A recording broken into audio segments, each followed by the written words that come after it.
दाहोद जिले के भाजपा प्रमुख का लिमखेड़ा प्रजापति समाज ने सम्मान किया।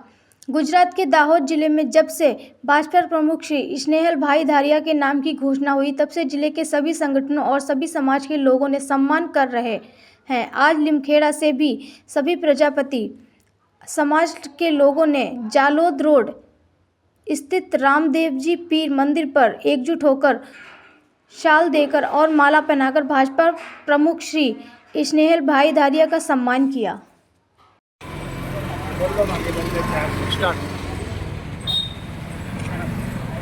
बाबा रामदेव पीर मंदिरे आज प्रजापति समाज द्वारा एक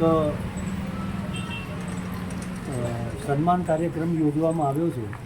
આપણા સૌના પ્રજાપતિ સમાજ માટે અને લીમખેડા નગર માટે એક ગૌરવની વાત છે કે દાહોદ જિલ્લાના ભારતીય જનતા પાર્ટીના પ્રમુખ તરીકે આપણા જ ગામના અને આપણા નગરસેવક એવા સ્નેહલભાઈ ધરિયા સાહેબની જે વરણી કરી છે, પ્રજાપતિ સમાજ એને બિરદાવે છે અને ખૂબ ખૂબ અભિનંદન પાઠવે છે।